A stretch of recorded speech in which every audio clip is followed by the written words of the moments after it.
Hey, everybody who's watching the replay, thrilled to have you here. I'm so excited. I hope that you're able to catch at least the end of this live. So I am back on to do another live interview, and this time I'm being joined by Lisa McDonald. And when I was writing up my notes for interviewing Lisa, I realized that she has published 30 books, which is not a typo. That's an incredible feat, and I'm like odd. She's a former radio show host and a business coach for creatives for the last 23 years. I asked her on because she was kind enough to join my launch team and to write a review. And her review, which is pretty quick, so I'll read it right here. She says, "Small list, big results is full of a lot of great practical advice that if you implement will move the needle in your business." That's a big if. So welcome, Lisa, to my new live interview show. Thrilled to have you here. Oh, thanks for having me. It's fun. This is did you notice my pause? My new, I don't have a name for it, live show. Oh, you gotta get a name. You gotta get a name.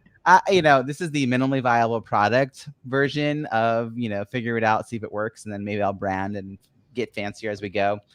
First of all, Lisa, thank you so much for participating actively in my launch team, engaging, writing a review, and getting it on Amazon, because that's not an easy step. Oh, not at all.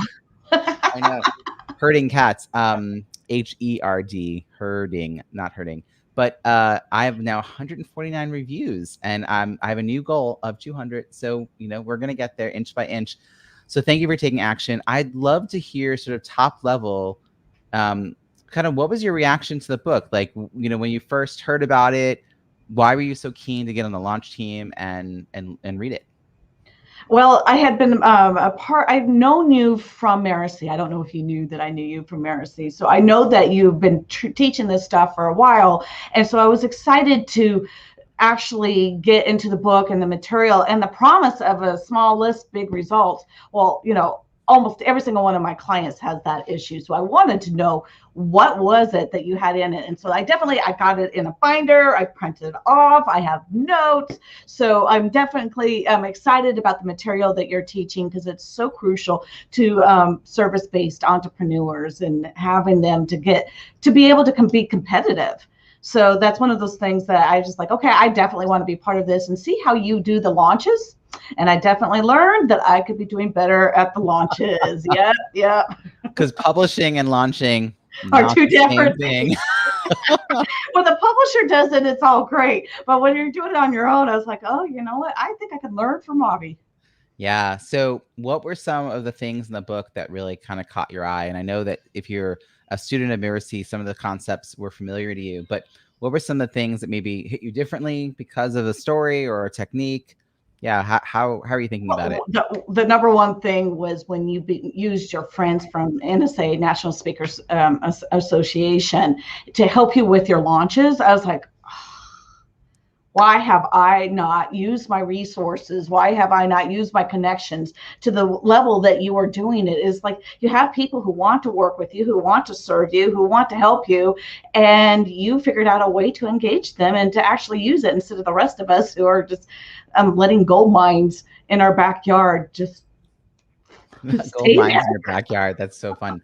I hadn't heard that analogy before. So I think you're talking about my podcast. I launched it just interviewing some local people in my area, and that was sort of my reach. But then I went into the National Speakers Association conference thinking, I want to interview some of these people, realizing pretty quickly they all would say yes. I set my standards pretty high, but it really helped up the sort of level of what this podcast was going to be, the kind of guests I could then invite on, because they saw people they knew had been interviewed.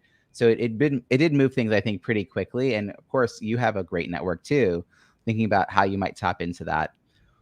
Is there an action step you're now thinking about taking because of the book that you're like, okay, I stopped thinking about this. I'm actually going to now do this.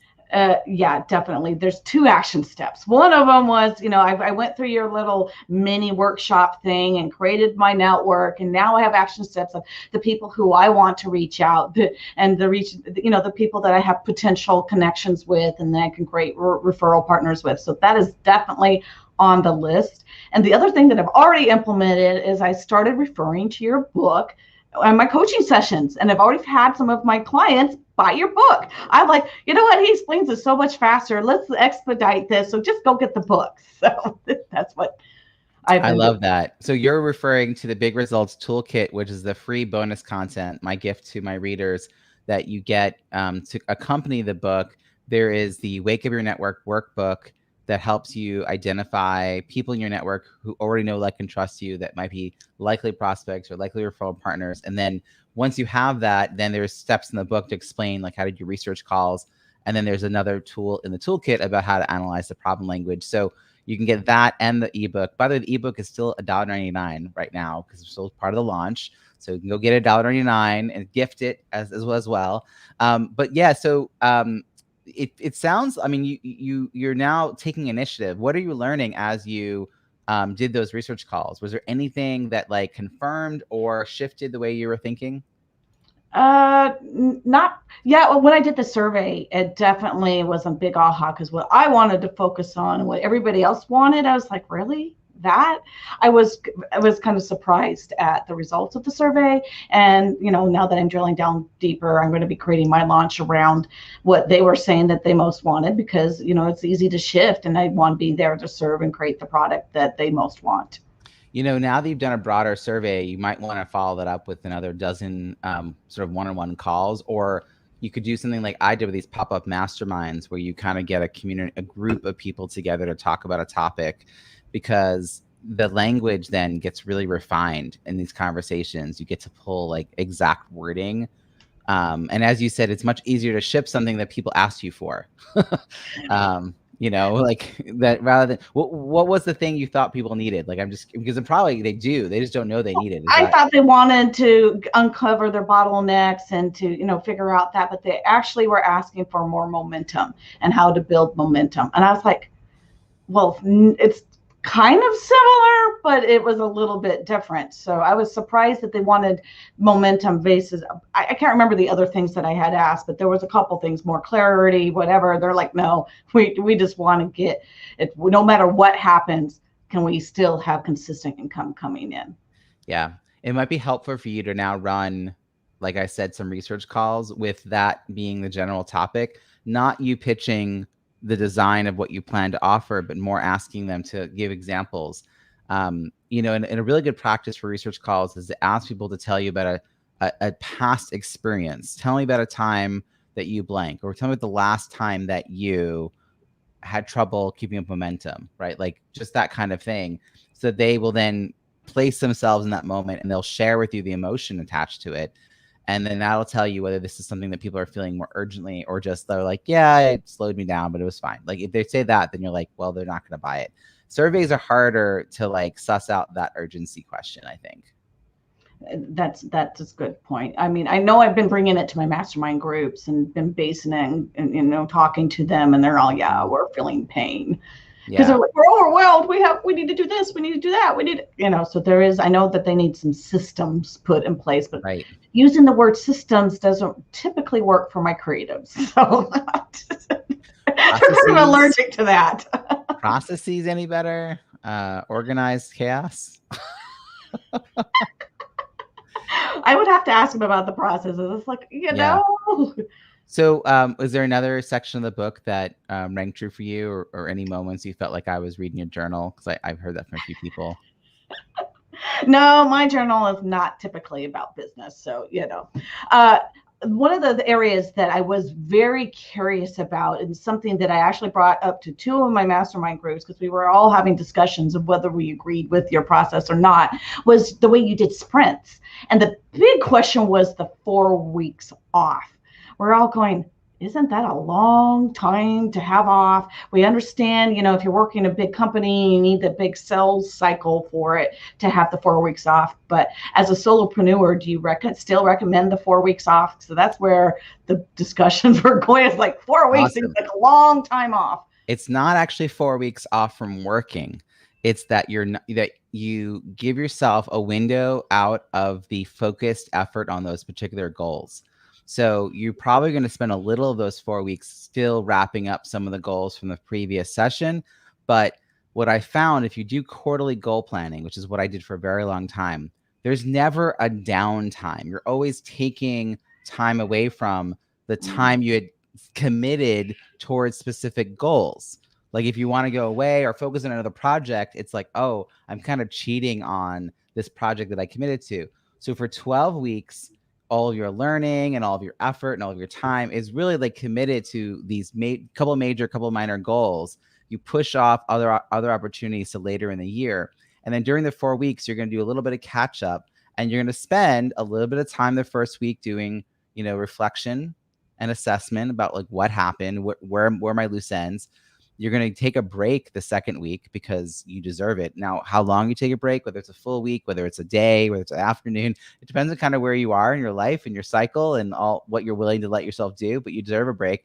And then the third week is some learning, because all the things you pushed off, some of them are going to be replays, podcasts, just opportunities to learn things that are interesting to you, but not like dire for what you were just working on, not needed, just in case versus just in time. And then the last one is to take some time that last week to like wrap up all your strategy and commit to a new plan for the next 12 weeks. Are you doing other things in the middle of all that? Yes, except for the time you take off. You're still moving the machinery forward, but we have enough things to do in our business just as a day-to-day to keep things running, that we'll still have plenty to do, even if we aren't like wholly focused on these major projects that we've been pushing for 12 weeks.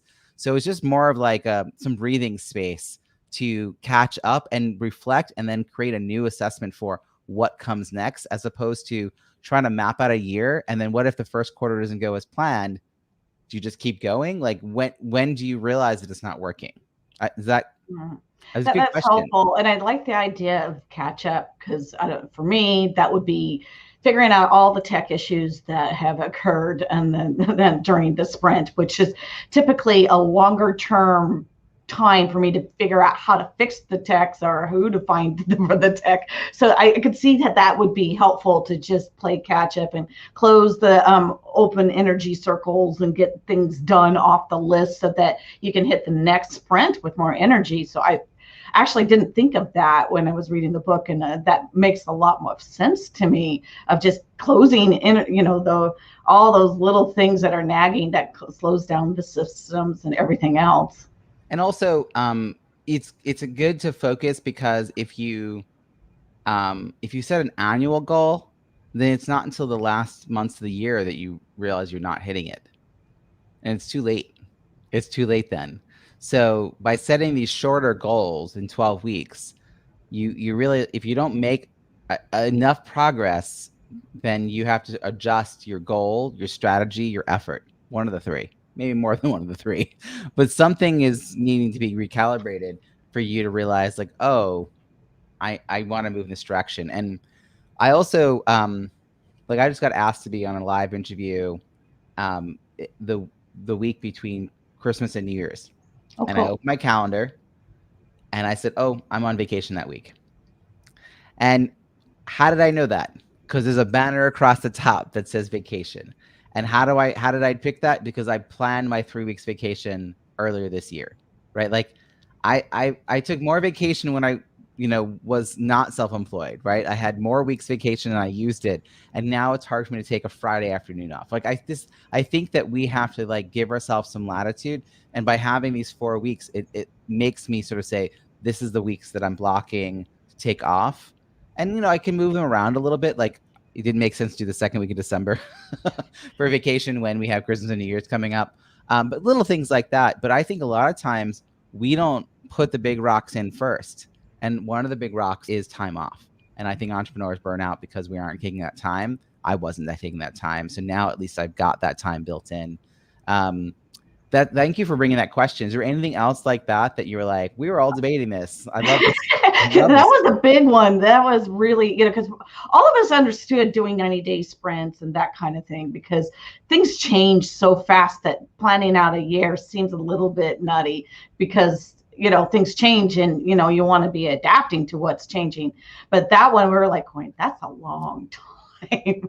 We're like, how many? We even had the debate of who could take a vacation the longest. So very, I was Yeah, like, it's we've not been time here, off. Like notice only the second week had like taking but a time whole off. week sounded like an awful lot to some of us workaholics. Well, it's something to aspire to. It I is a mean, good thing to do. right. Like, if your business can't survive a week without you, then you need to work on some systems in your business. Like that's part of it. And I know people that are striving for a month off or many months off or the summers off or December off or something like that. And they say it's like, I mean, Mike Michalowicz has this book Clockwork. It's about like really creating a system so that that's possible. So for me to step away for a week does require me planning for that. And what does that mean, step away? Sometimes it means that I'm still working on things, but it's the parts of my business that I love, right? I'm doing some sort of creation or mind mapping or like you know what I mean? Like, or maybe I'm reading business books, that are like awesome and fun. Like, it doesn't mean that I like never touch the computer. I'm not that person. I did do that for my honeymoon, but other than that, I'm not usually the person. But, I think we need to give ourselves a little bit of time to close the loops, like you said. Oh, yeah, that's great. Another question that I thought of when I was reading it is you definitely did a lot of podcasts and you've been able to establish yourself with podcasts. So I was very curious how you found the right podcast for your target audience and how you started just diving into that whole world. Do you mean like being a guest on Yeah, podcasts? being Ah, a guest. yeah. So prior to this year, I didn't really have a strategy about being a podcast guest, except that I was a host. And when you're a host, you inevitably get invited to be on shows. It just, I sort of happenstance did 60 of them over several years. It wasn't like a real concerted effort. This book coming out, I saw it as an opportunity to finally really commit to that as a practice. I love I love the medium, right? I love interview style, conversation style, and all that. So the one thing I did was I asked people on my launch teams. One of the questions on the form was, hey, I love doing interviews. I provide a lot of value. Do you know anyone who does a podcast or a live or a blog or anything like that? And that actually did lead to some new and interesting opportunities. So one of the things I always mention is that I don't get hung up on how long the show's been around, how established it is, because I know that if I just have one person who listens and it clicks for them and they join my community, that could be all I need to make a sale. That I don't need I'd rather an audience of one who's the exact person who needs to hear this than thousands that are just like the wrong people. So I don't get too worried about that. I want to make sure I hope that it's a good quality. I try to listen to the shows ahead of time. But lately, a lot of my friends have been doing these live shows. And so you just kind of get on and you just, like we're doing now, you hope that people are going to tune in at some point. It's all good content. It helps you practice your content a little bit. And then I did hire somebody to help me get on bigger shows because I really thought this was the moment to try to get in those top 100 podcast shows. So I hired my friend Marie Contreras, and she and her team have been helping me reach out. She has connections to a lot of these hosts over the years. So that just seemed like a better use of my time than me trying to nurture those relationships that, this is where it cuts through to just pay somebody. They, help me package together my message and then they put it out there. So the interesting thing is the people on my launch team were easy to book like pretty much immediately. And then like the show either was live or it came out like within a few weeks. Whereas some of the bigger shows, that takes months. You might not be interviewed for months or it may not come out for months. I mean, I've got booked now for January for shows that are going to come out sometime in March next year. So both are good. I want there to be a long tail. But I personally don't get too hung up on, how long a show's been around. But I will say if it has 50 episodes, that means something. That's a lot of consistency. So that if you want a metric, I would say anything over 25 means that someone's pretty serious about this. Over 50, that's a 2-year commitment for most people on a weekly show. 50 would be a yearly show. That would be really kind of like a good line if we're trying to think of something. Yeah, I thought it was amazing how you booked the shows on top of with your launch. I would have never have thought of that. I was like, that was brilliant move. Brilliant. I mean, I love the little mini masterminds, and it's been so fascinating watching your strategy, which has been really fresh. It's not something that I've seen around, and it was like, wow, I really love how you've gotten these little mini masterminds to help people implement it, getting them into action, getting them excited, and then moving them along the process, letting them see the back end. I'm looking forward to your videos a little bit later where you're exploring what worked, what didn't, and then also driving them into the lives. I just thought that was a brilliant system.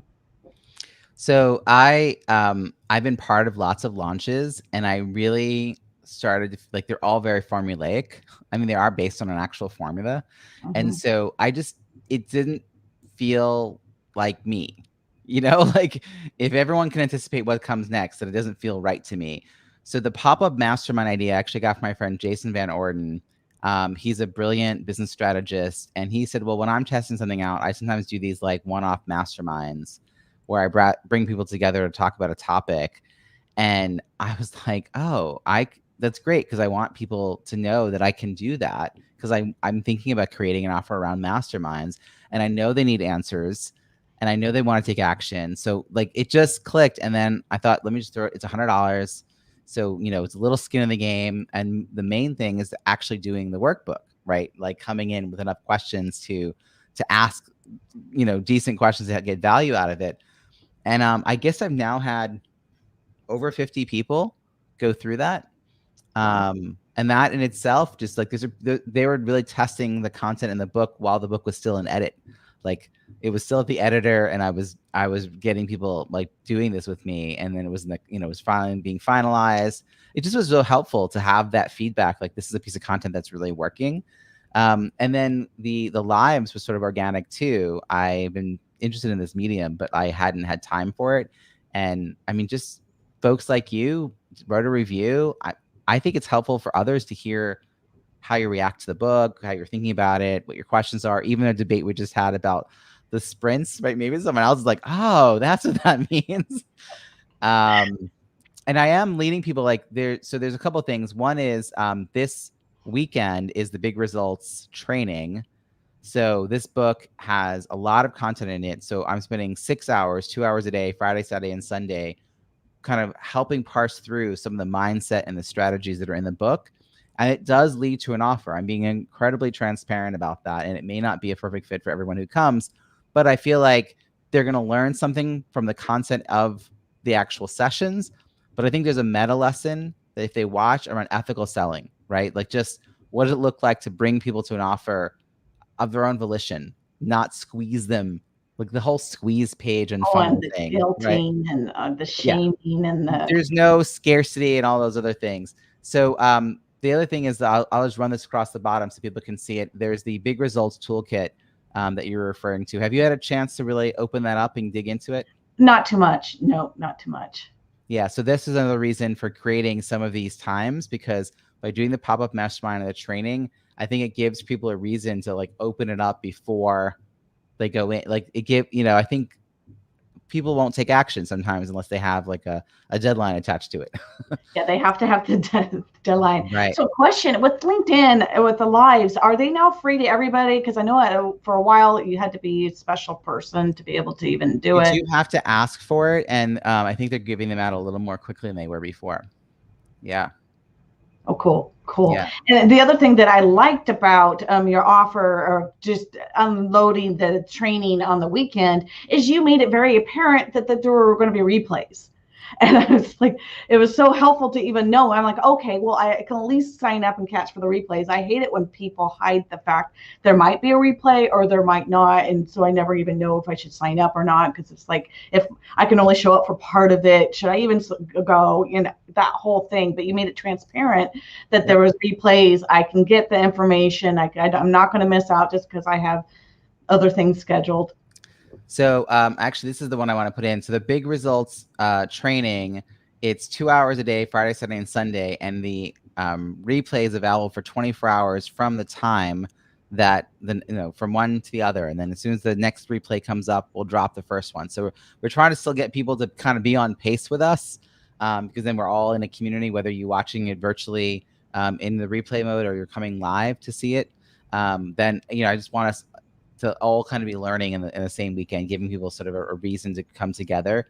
I'm really excited. I have some former clients coming to talk about their experience of doing these kinds of activities with me over the years and their results, because I think it's helpful to see kind of what is possible. It's been really fun for me to like map all this out and try to be a little unique. What was your general take about the launch though? Because you've probably been part of lots of book launches. I actually haven't. I was more traditionally published, so we didn't. Got it. So this whole thing is new because back when I first started publishing, it was before Amazon. So I have the before Amazon publishing life, and I have the after Amazon afterlife, and the after is a lot more confusing. So I'm watching going, okay, what is working, what's not. I've seen some of the traditional launch things, and you get people together, and there was like no value for your launch team. It was all about, well, I need you to do this now, and I need you to do this then, where with yours, there was always some value in giving back, and it was like a wealth of stuff coming back to us. Yeah, I am going to be offering I'm offering a, what am I calling it? A book launch debrief masterclass. Book launch debrief masterclass. It's going to be actually in early December. We don't have a set date yet, but it's going to be where we really open up the discussion. My team, which is my assistant and my coach, Mary Williams, talking about sort of what we did and what worked and what we would do differently if we had the opportunity to do this again. But like, I think that we have to almost take a little break to map out what we did, because a lot of the things happen so organically, Lisa, that wasn't always planned. Like even the lives, like I don't have this anywhere on a to-do list. I remember just saying to my coach, "Did you know that like we're doing?" It was like, "I'm going to do this thing." She's like, "Let's tell people." It was like, so I think you kind of have to create a plan, but also have some freeness to try things and see what works. I actually was just sharing with someone earlier that the landing page for how people opt into my offer this weekend isn't created yet. It's like on my to-do list for tonight, it's for this weekend. But it's because if I had done it like months ago, which is like when I first had the idea, it would have been a different offer. Like there's so much language I've gotten from all these conversations. The format of the offer itself has shifted. The problem language that I know I'm solving for has changed. So I feel like now I'm a little like on the crunch to get it done, right? But if I had done it months ago, it would have been useless. Like I would have gotten crickets if I had offered it in September without doing all this. And that is, to me, the whole build your audience first. Like I am trying to follow my own best practices. It's not always easy, but build your audience and then create your offer. And now I'm like, last night I had this revelation. I was like, oh, I haven't actually made like a how to buy the thing.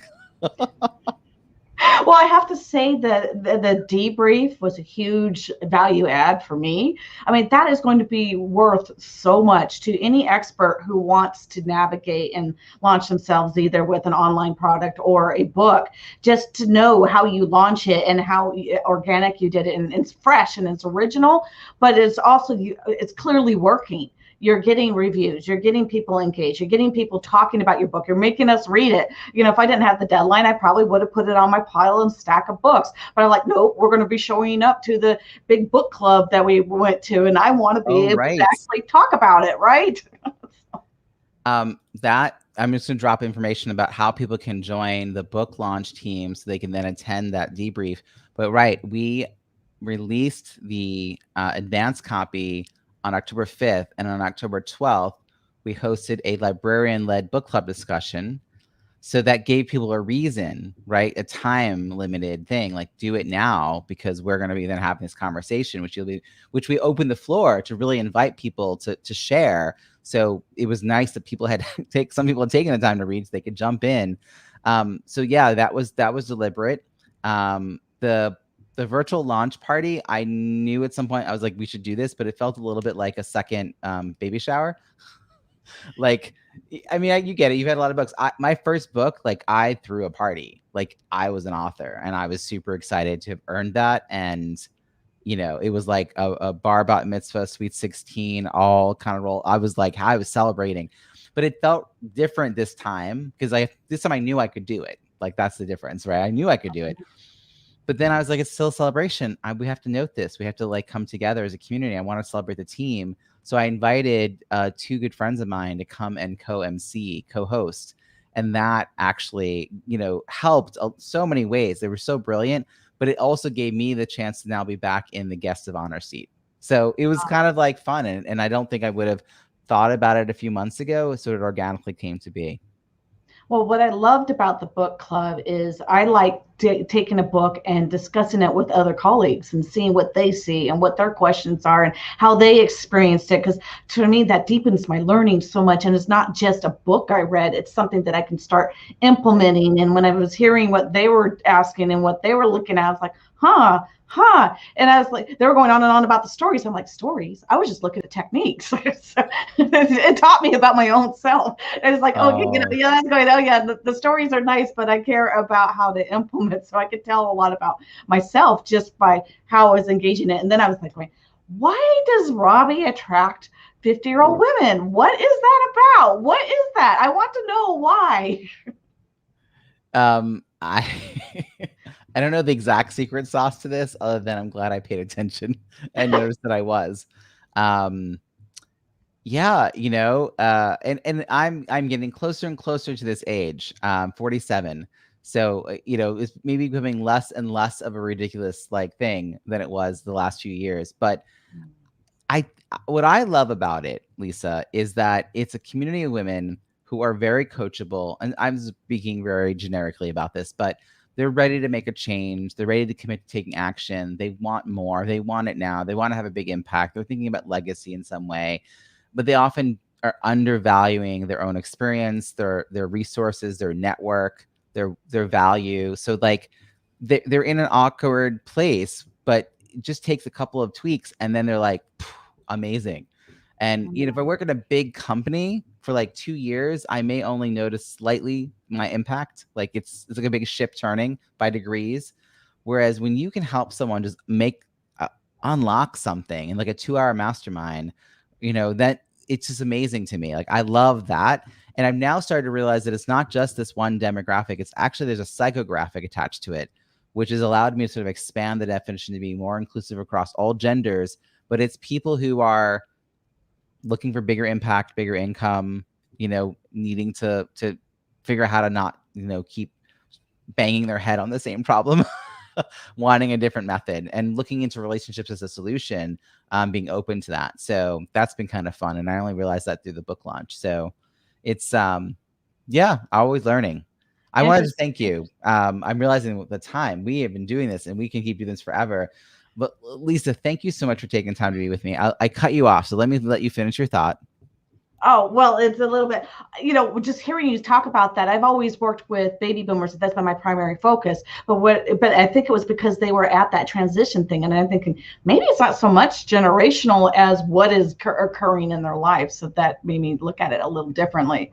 Right. I love that idea of like the demographic could be a helpful niche, but then psychographically, what are you learning that you can then apply to another demographic that is not one you would have thought about before? So for me, it's been a really interesting lesson, because the people who've actually now starting to show up are not just, the demographic for me has shifted and widened a little bit, which has been really cool.